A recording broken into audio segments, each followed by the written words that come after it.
And we're on. Hi, everyone. Welcome back to the Astro Imaging channel. Tonight we have Bruce Morurell going to tell us a bit about what he does with outreach. And even though this is the Astro Imaging channel, I'm sure that all of us belong to some kind of an astronomy club.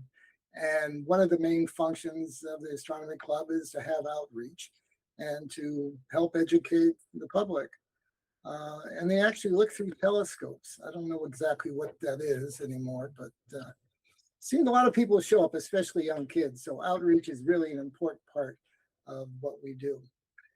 But before we get to Bruce, he's going to do his own introduction, so I don't have to do that. I'm just going to go over to our calendar. Our calendar is filling out a little bit. That's nice to see. So we got Bruce tonight. There's no show next week. And on the 17th, John Hayes is going to talk about his astronomy adventures, frontiers. I'll get to you in a minute. I'll get to you in a minute, okay? I'm online. I'm on. So John is always a fascinating presenter. Whatever the subject, you got to tune in to John.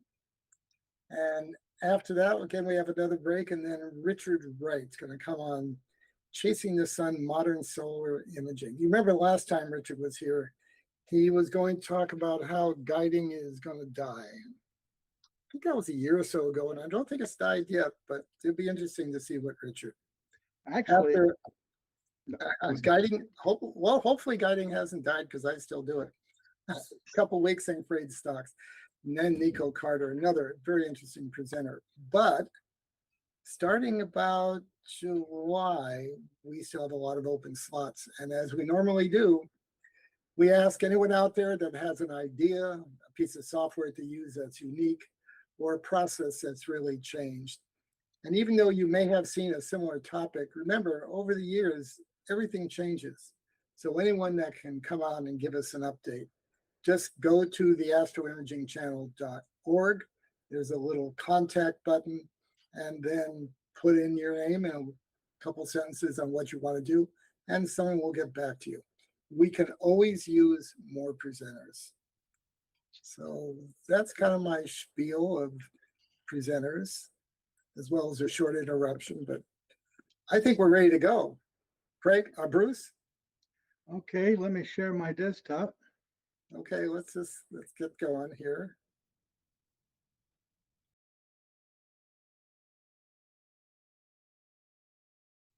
Okay. Good. Okay. Thank you. So, as suggested, this is I met Molly at NEAF and was telling her about how I was using StellarMate for outreach at star parties. And she invited me to come on and explain this to the group. So that's why I'm here. So a little bit about me. I do volunteer for youth outreach and other star party events. This is what I truly enjoy doing. I love the kids and their interest in astronomy. And I've been into photography since 2008. I have to qualify myself by saying I'm also the proprietor for Astrofactors, selling QH-wide cameras since 2011. I've also participated in the occultations for the NASA Lucy mission, which is going out to look at the asteroids that are following and preceding Jupiter. I retired from HP after 30 years. That's my short story, and I'm sticking to it. So let me just kind of set the stage here just a little bit. Outreach, public outreach, or any kind of outreach is chaotic. People are showing up, they're coming and they're going. They all have different interests in what they want to do or see. So when you arrive at these situations, you're trying to set your stuff up. It's getting dark, it's a new location, and you're trying to get your polar alignment done, your focus done, get your GPS synced. So you're kind of rushing. You're doing things just as fast as you can to get set up. It's often in light polluted skies, no internet, no power. Most attendees leave between 9 p.m. and 10 p.m. So you have a very limited showtime. Right now it doesn't get dark until close to 9 o'clock, and within 2 hours people are leaving. So that's your window. Of course, the main thing that people like to do at these star parties is to look through telescopes. And because you're in light polluted skies or you're not in ideal observing conditions, uh, the scopes are limited to looking at the planets. Um, when it comes to non-planetary objects, you know, those come across as being just a little fuzzy white ball, but you can't see anything. It's just a big blob of white cotton. That's what it looks like. So um, it's pretty much a planetary show. I, on the other hand, like to show highly colorful objects on my computer. I use a laptop. Are also favorites as long as you put them in context. In other words, if you say, well, here's this beautiful nebula or this globular cluster, uh, people don't know what you're talking about. So often what I'll do is I'll have a picture of the constellation, or I'll provide some background on where it is. I'll use a green laser to point to where I'm taking the image, so that they can begin to understand it. So uh, just helping them understand what they're looking at, other than just a pretty picture. So that's where I'm coming from. Like, my oh, there we go. So the essence of astrophotography at an outreach event revolves around live stacking. Many software programs allow live stacking. SharpCap is probably the most well known. I prefer StellarMate running on a Raspberry Pi. The Raspberry Pi is a very portable, runs off a battery. It has a hotspot on it, so you can connect to it using either your laptop or a tablet. But it's a very compact and complete imaging system. So I'm using StellarMate for my live stacking, and they have recently enhanced this dramatically. It's using um, well, actually, I'm going to explain it in more detail on the next slide, but it uses a algorithm that um, debayers, deconvolutes, um, plate solves, uh, and stacks all in real time. And the methodology they use is very interesting, and I can only briefly affect this.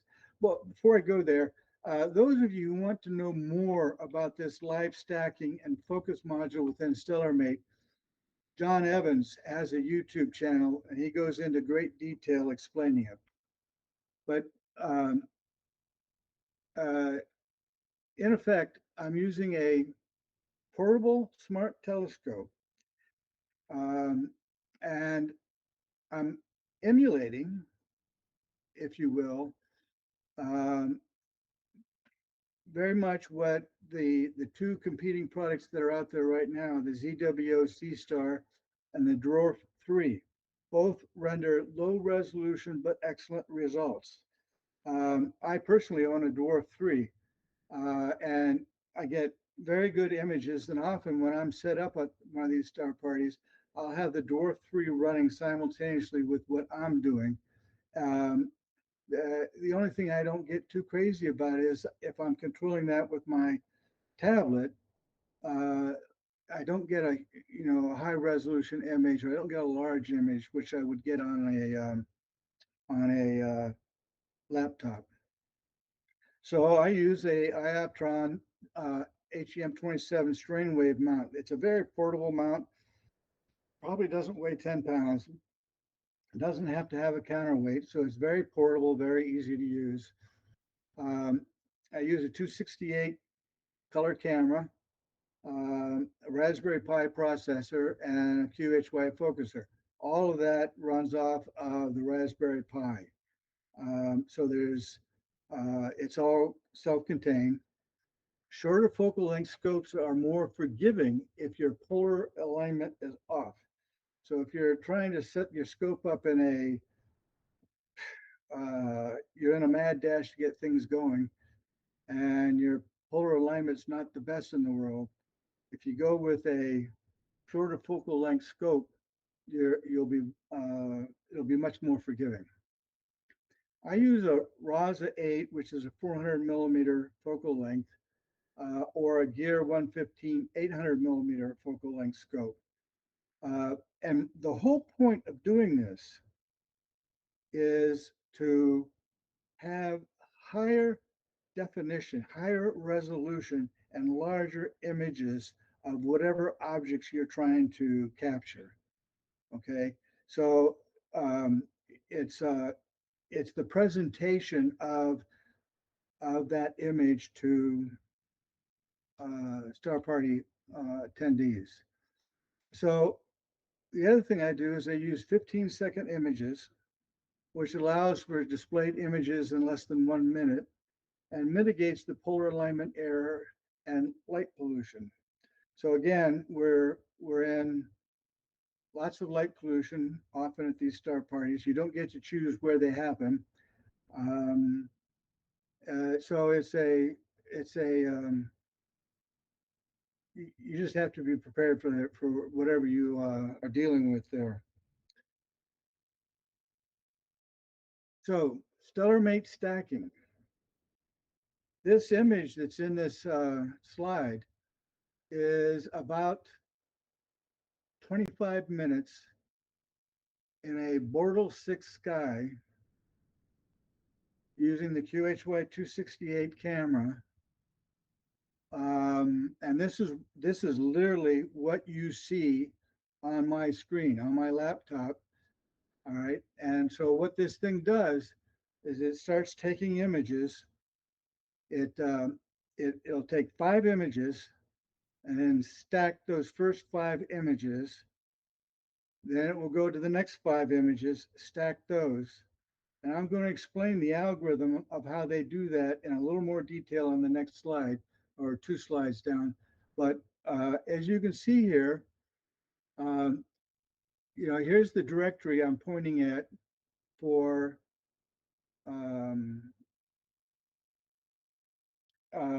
the images. So you start your camera and you start dumping your images into a directory, and this thing then just follows that directory until you're done. So that's all there is to it.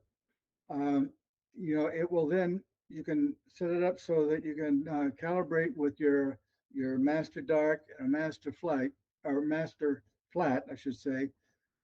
So it does some cleanup. And then you have your alignment. It goes through and picks out the master sub, and it plate solves to that standard. Okay, so and I'll show you how that process works.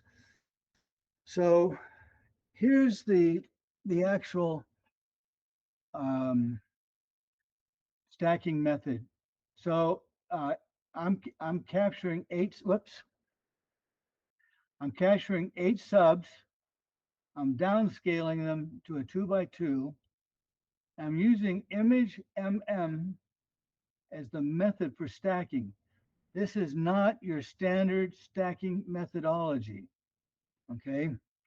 And I'm going to explain that in just a minute. It weighs each frame using HFR. It will do 3 iterations of this stacking, and this kappa is part of the deconvolution. And you have to play with that given your scope, given your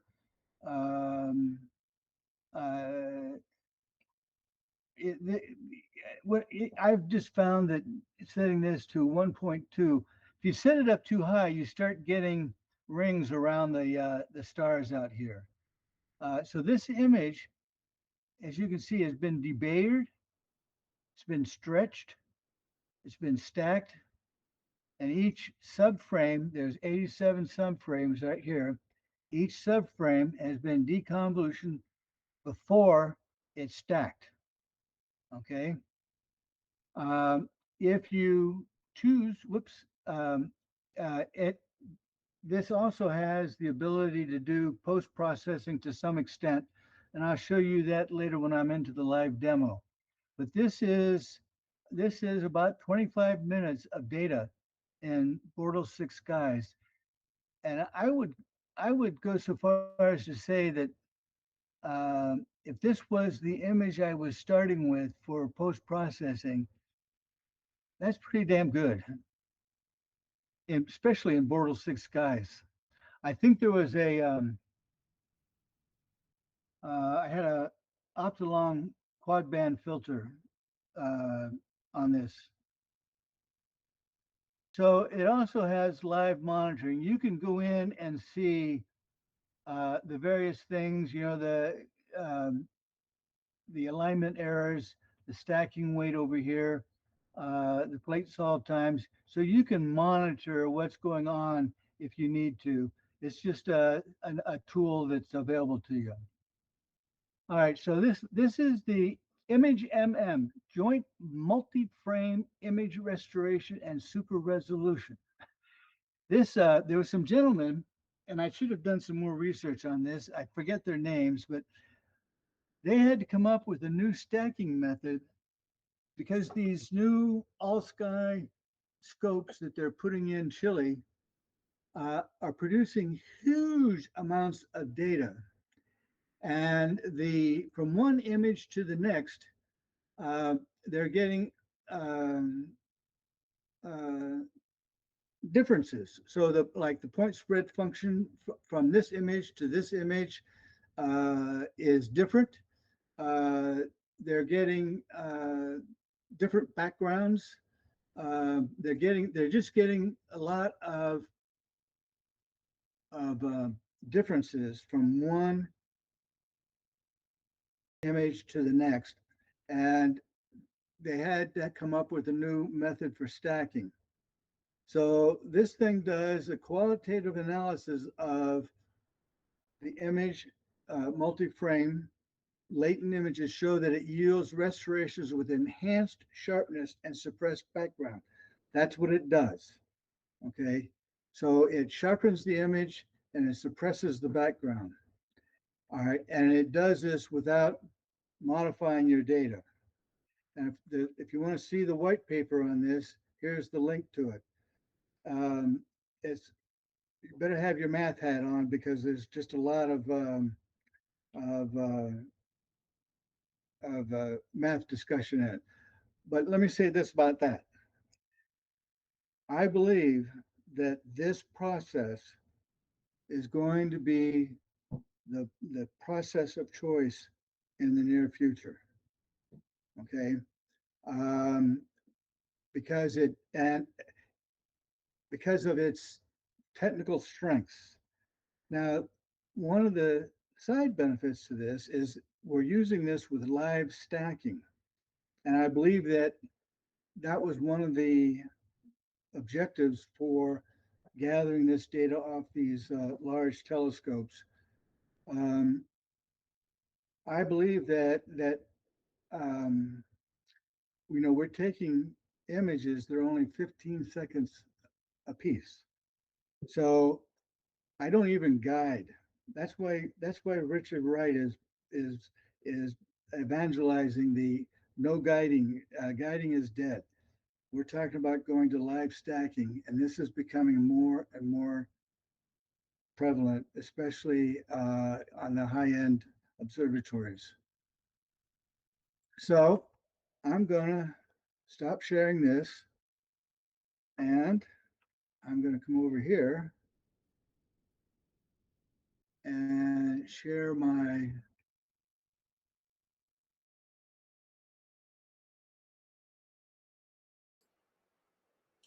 Bruce, before you go there, can I ask you a question? Sure. That's quite a claim. And for those of us that accumulate, long exposure and do stacking, is this really to generate an image or to keep the data linear?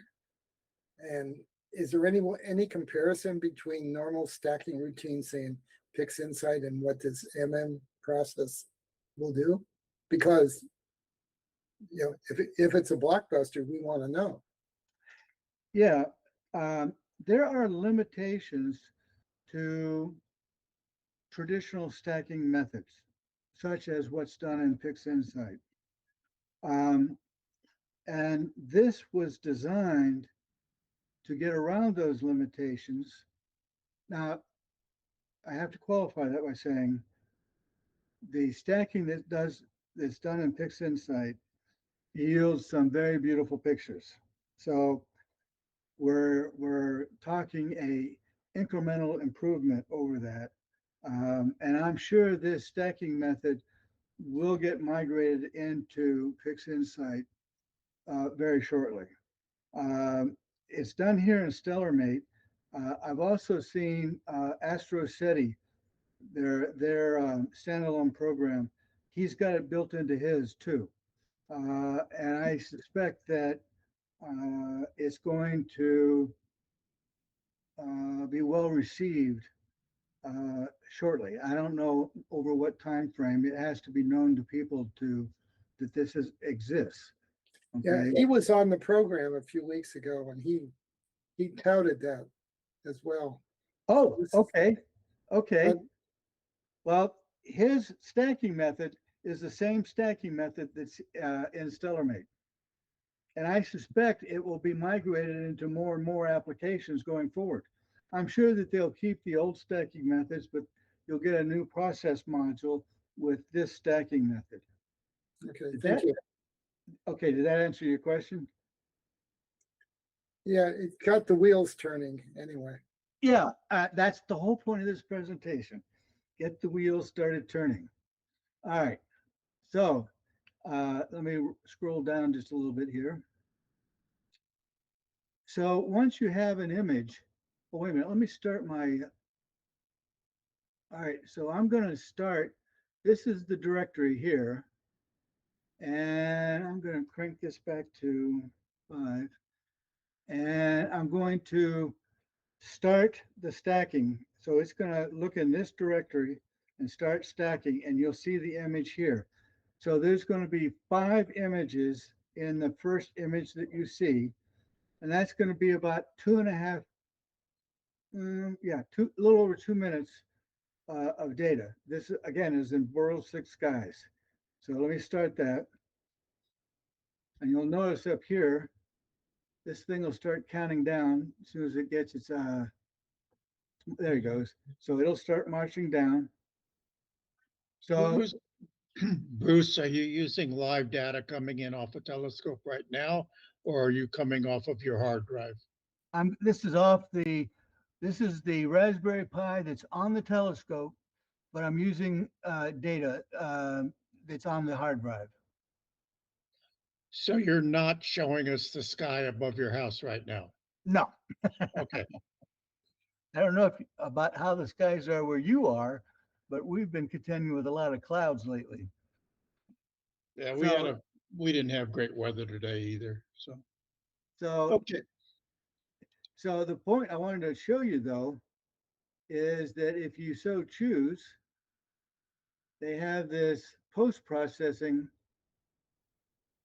And let me see if oh, wait a minute, I can't bring that up yet until I get the first image up here. Let's see. Yeah, it's crunching the first 5 of them right now. And they'll tell you, now this is on a Raspberry Pi, okay? Oh, here we go. Let me get this window out of the way. So that's 5 images stacked. That's 2 minutes of data. Let me see if I can blow that up. Well, too much.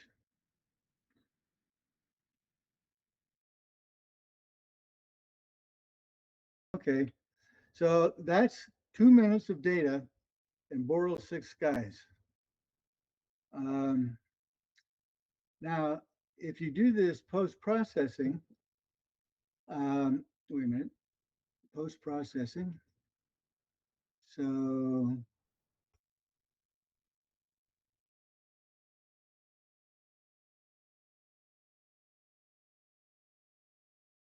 it's making a liar out of me.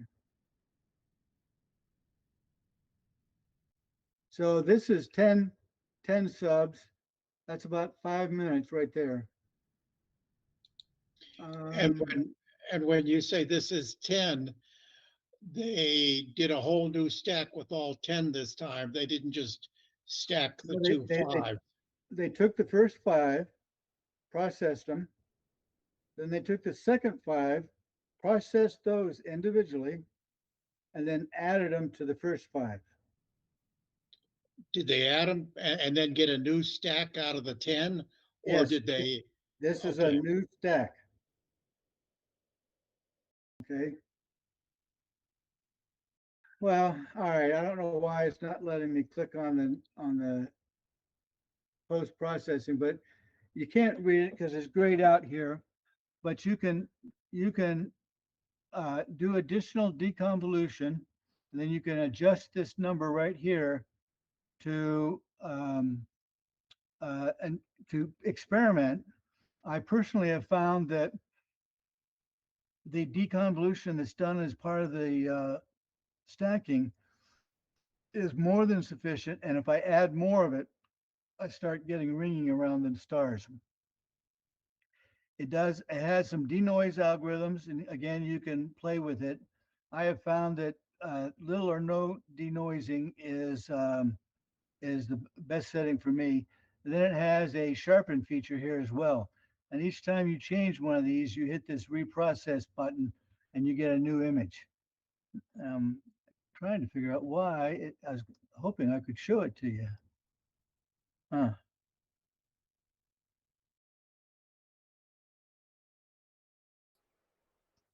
So Bruce, does it produce a stacked image which you can process yourself?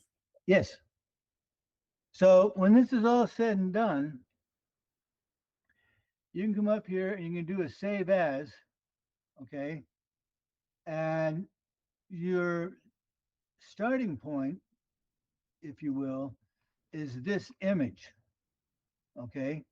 But is that a linear or non-linear image? Oh, it'll be a non-linear image. So will it produce a linear stack? You always have the original subframes. They're still in your directory, okay? So you can go back and use traditional stacking to process those images. This is going to be your starting image in PixInsight. I'm sorry, it doesn't produce a linear stacked image for you. No, this process is about stacking. It does the stacking. Okay. And it well, let me think about that a minute. I think it might just produce, because up here in K-stars, this is let me go to my settings here.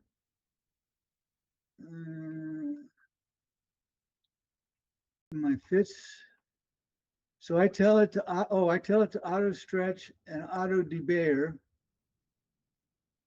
If I turn those off,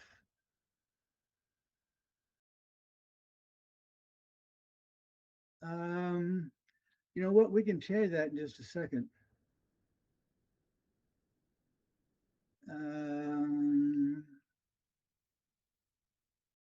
So the other interesting thing, you see this eye with a circle around it? It gives you, it tells you what's in your object. I don't know if that's showing up on your screen, but you can see where it says M43, M42, various NGC. Here's SH2s, 279. So it'll tell you what's in your screenshot. Just from that information button. Let me try to get that centered up again.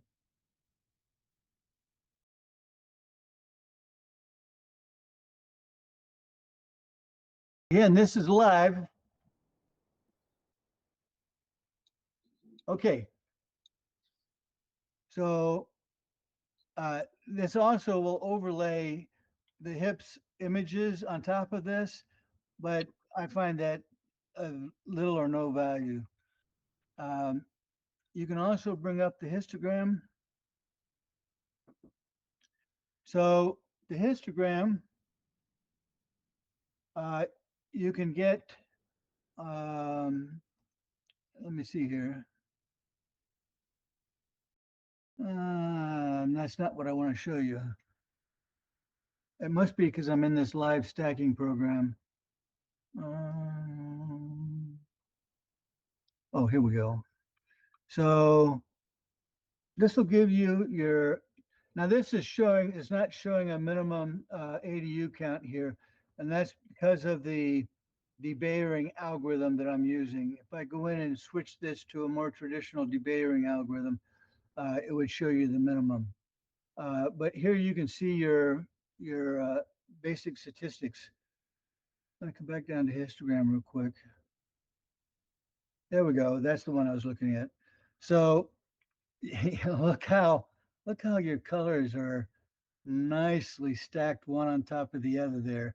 There's some outliers here, probably stars, but you can see that this thing, see, it's all the way against the 0. All right. So it's done a very good job of, oh, wait a minute. That was the hips overlay that was on there. Oh, I don't know what's going on there. You know when you turned on the device that told you to report the other objects in green, Yes, right here. is that what's reporting that green spike? You know, I don't know. It could very well be. Okay. It very well could be. So I'm sorry about the quality of this image. This is coming to you via VNC. So as you know, VNC has some color rendering problems. So that pretty much covers my presentation. And we can open this up to questions if you'd like. I would like to ask what, well, there was a few questions. Let's get to, who is, I've got a screen in the way. Sorry. Supermanlol 67 wants to know what telescope you're using. Oh, this was a Raza 8. Okay. And is that the full frame? The picture that we're seeing kind of is the full frame of the that's recorded by the camera? Yes, I have done no modifications to these. This Okay, is so literally, this is you- literally what, this is raw data. okay. The oh, I had an important question and I've forgotten it already.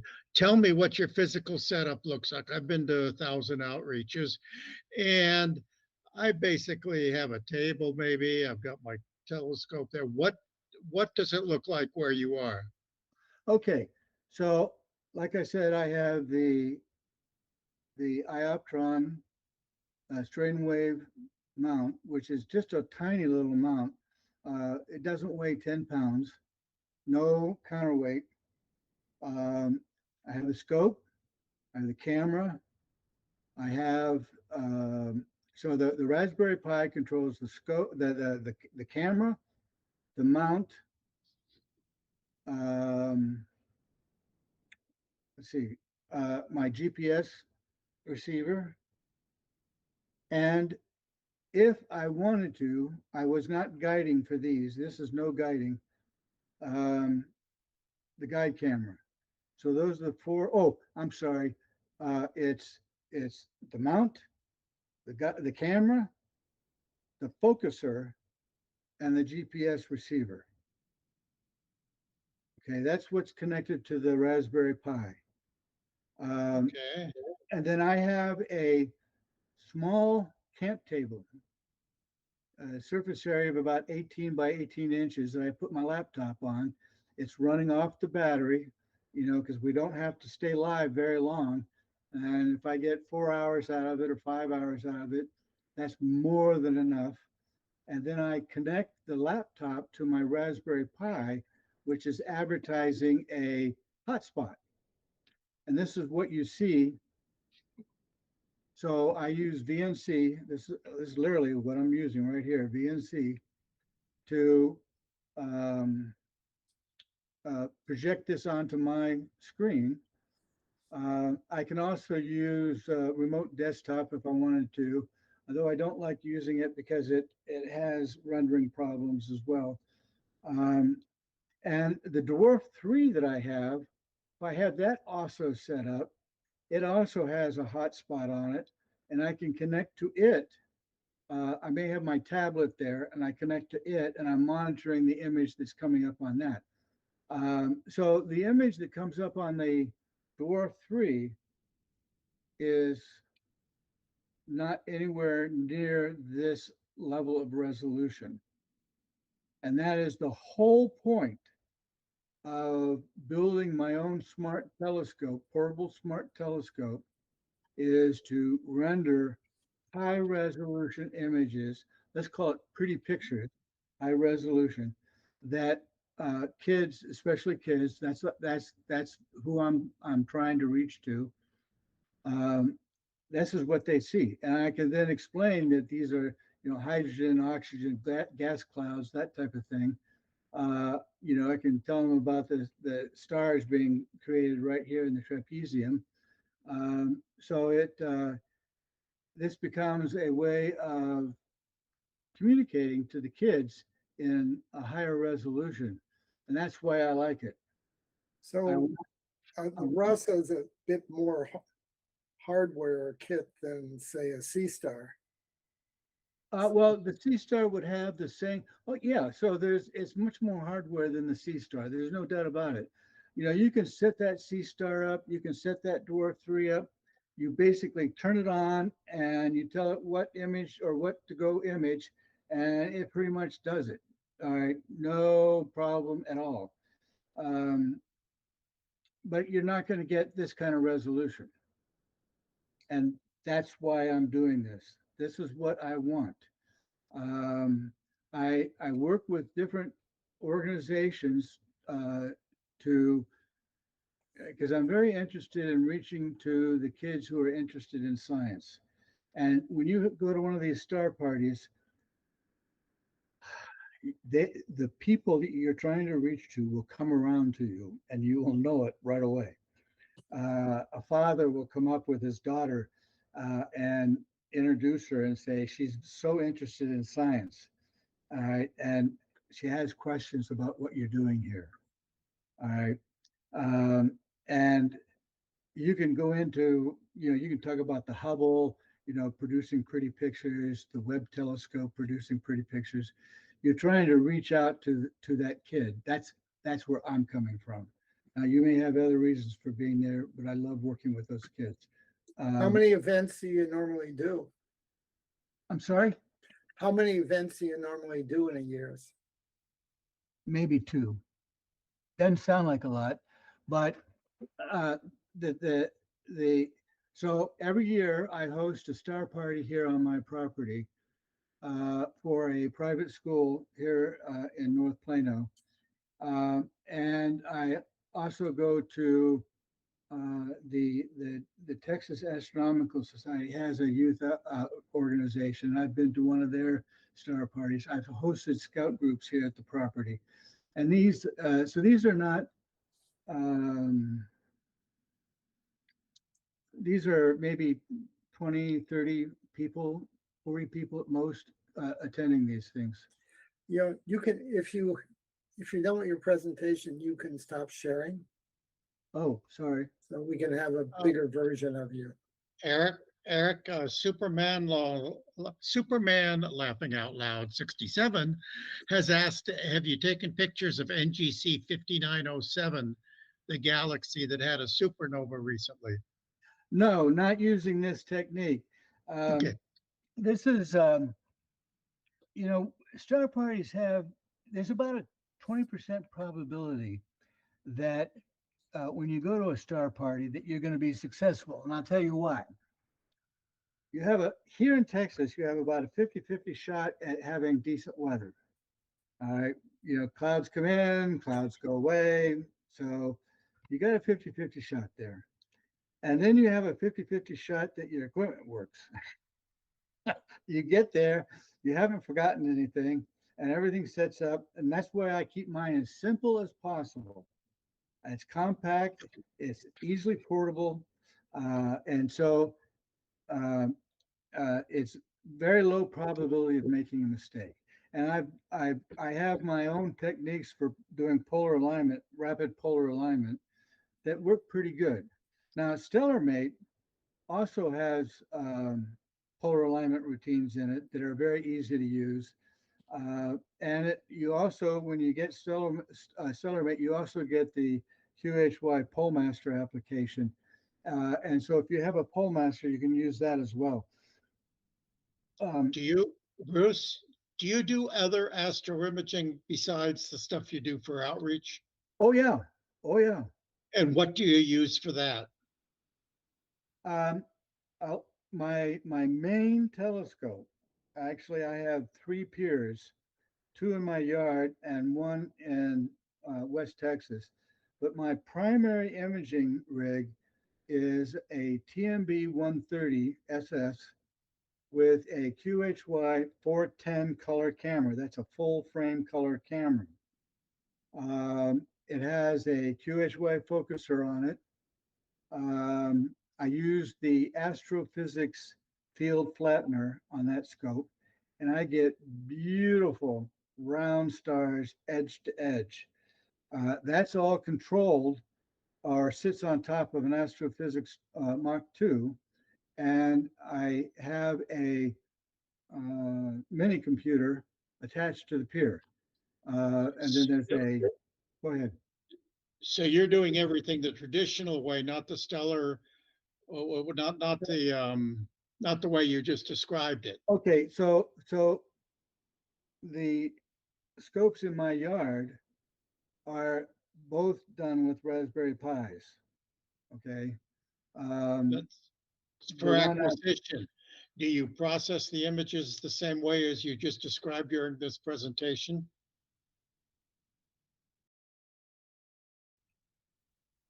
Yes and no. I have started doing it.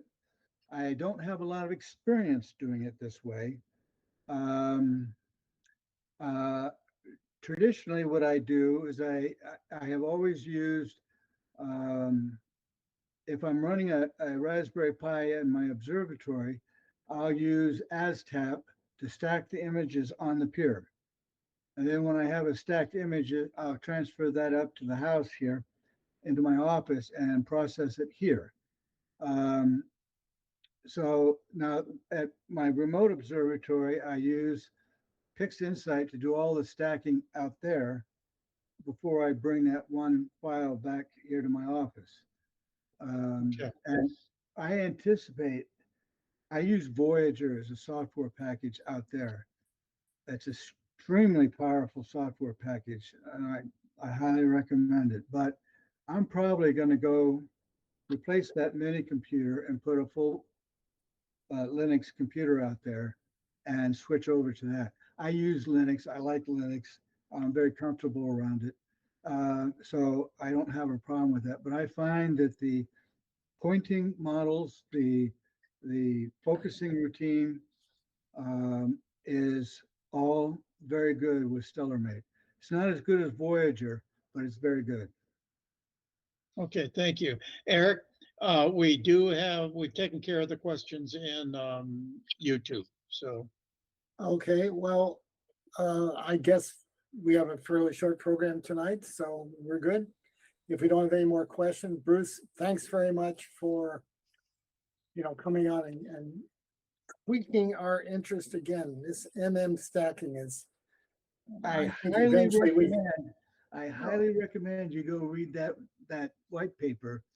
I think it's, and this whole thing about lucky imaging, taking very short duration images and live stacking them. And I'm gonna bet Richard Wright is gonna tell you the same thing. Oh, please, no. Wait, That's I don't know what he's one gonna of the tell you, approaches. but that's my bet. he's already done it. He's already come on. Yeah. We're guiding has gone to die, which it hasn't yet, not in my rig. Well, I still guide on my, if I'm taking a deep sky image out of my West Texas observatory, those are minimum 10-minute subs with guiding. So yeah, I still do it. This is new to me, kind of new. And I'm experimenting with it. I'm trying to figure out how to get the most out of it, and that's why I'm still learning a little bit on, especially the post-processing. That's good. Well, ladies and germs, are we at the end of our program? I guess we are. Well, I hope I met your expectations. Absolutely. Thank you very much for coming on again. Okay, Got thank our you. interest. Thank you. We're off next week, but come by again in 2 weeks and hear John Hayes. I will definitely be here. And I guess we're done. Whoever's running the show can take us out. So, Take it away, Jaime. Princess Wave.